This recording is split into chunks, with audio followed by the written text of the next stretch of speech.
Okay, I'm going to do another video on divination. And this also means like sorcery, witchcraft. This includes all of it.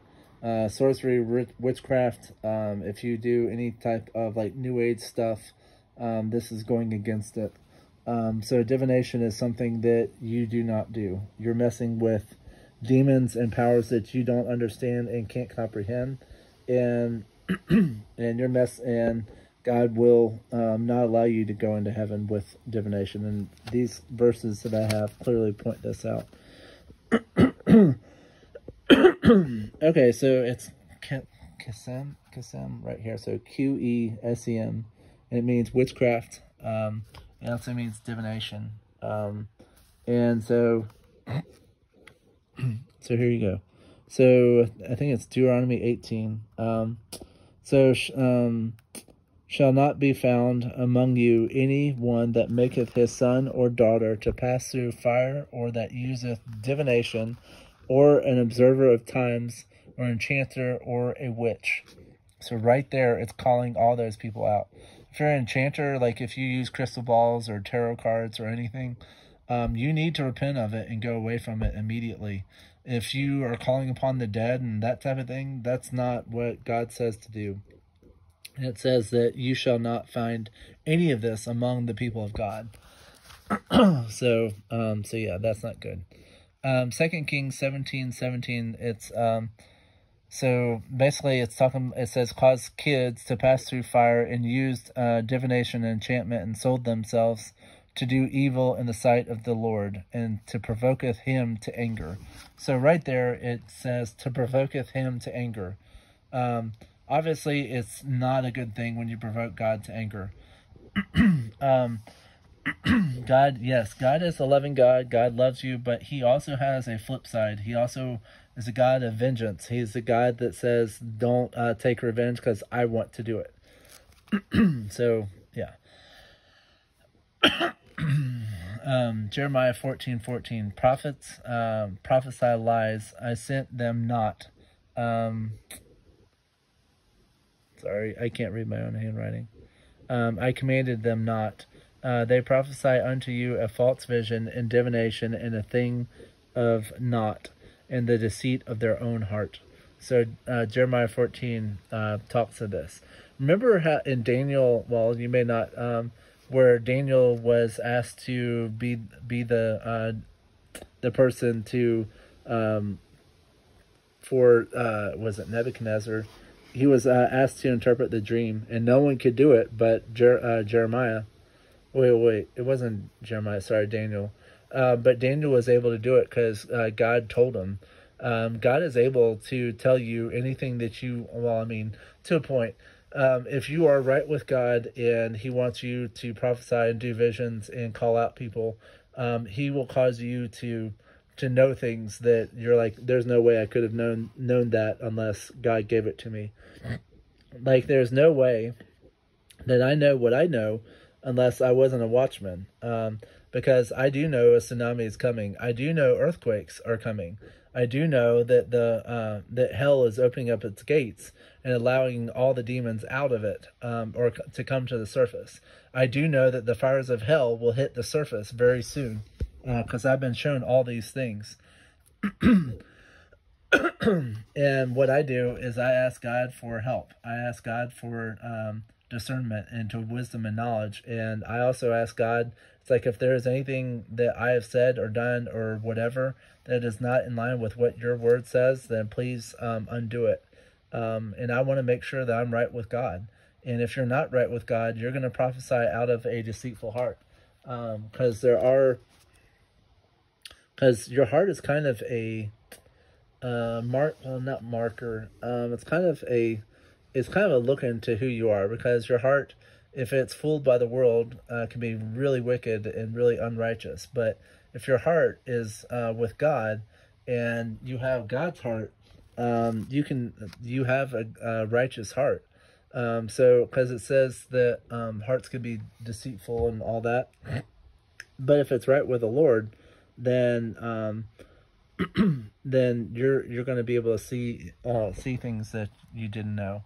But this also means you need to spend time with God. It also means that you have to be in the Word constantly. And I don't mean like weekly. I mean like you're in the Word daily and talking to God. And I mean, if you claim you have no time and you don't want to spend it with God, He's not going to be there. Well, He's waiting on you to turn back to Him. But He wants people that want to be there with Him. He wants people in heaven that are going to lay down their life for Him. He's going to have you go through some stuff and test you, and to see if, what would happen. Ezekiel 13:6, seeing vanity and living in divination. So the whole verse basically goes into it, and the verse talks about vanity and lying divination. Ezekiel 15:25, ye shall see no more vanity nor divine divinations, for I will deliver my people out of your hand. Ye shall know that I am the Lord. So if you're doing divination and you're especially doing it against His remnant and His people, He will deliver them out of your hand and away from you. So if you have people going after you, just remember that God has you. And this is the verse that clearly says that. It says, I will deliver them out of your hands. But you also have to rebuke and renounce the evils. There is witchcraft, there is voodoo and curses and other things that can be said on you. And you have to rebuke them. You have to say, I don't agree with what has been said, and and they're called deliverance prayers that will deliver you out of their hands. But I strongly recommend, because there are principalities, there are demons, and there are people that are being used by the demonic world to come against you. They want you to fail. They're trying to have you die sooner than you're supposed to. They're trying to get you on their side.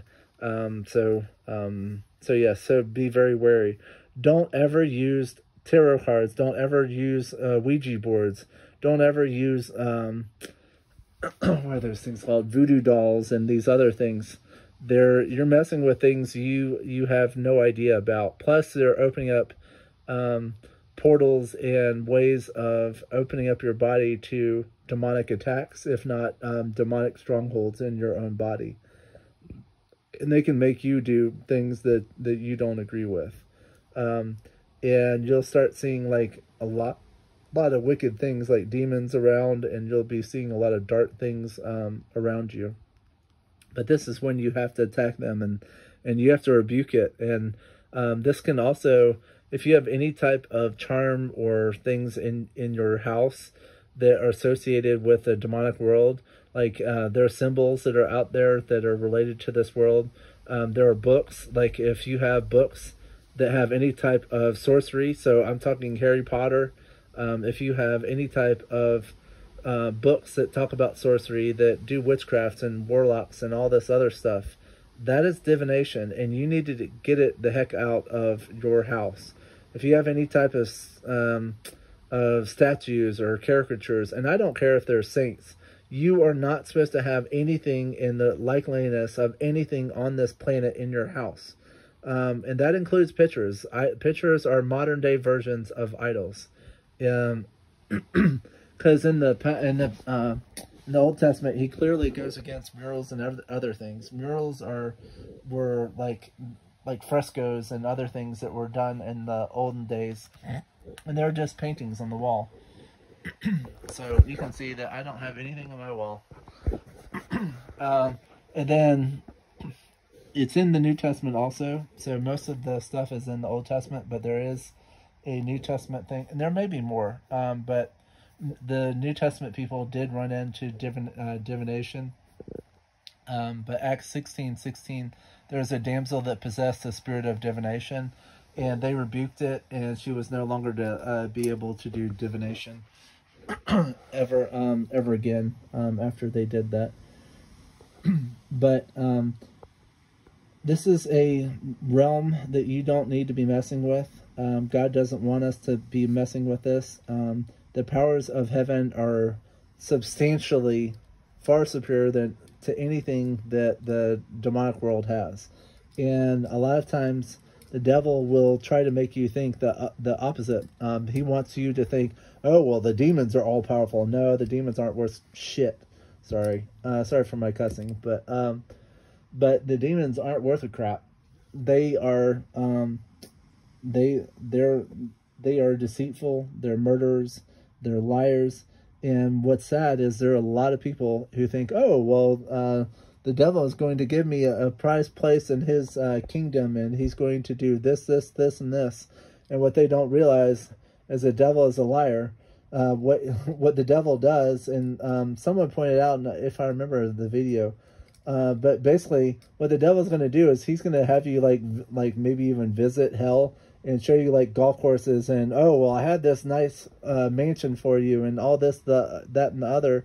And then when you get there in real life, he's going to stab you in the back, and he's going to put you in cages, and he's going to laugh in your face saying, I deceived you and lied to you.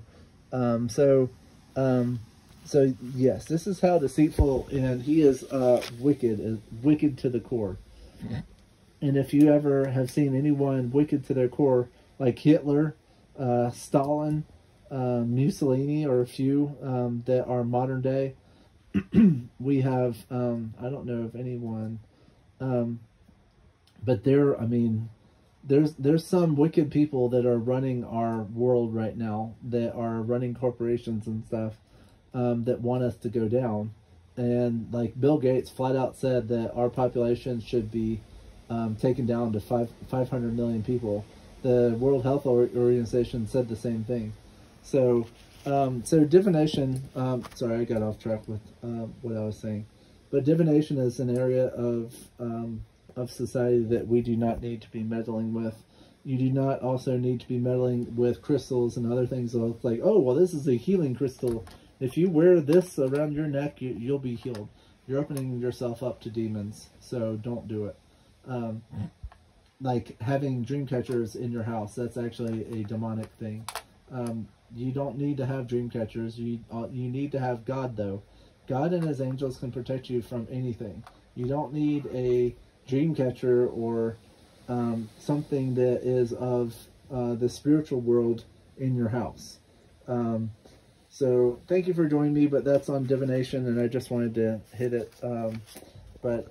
Yeah, that's all I have. Have a great evening or morning or whenever you're looking at this.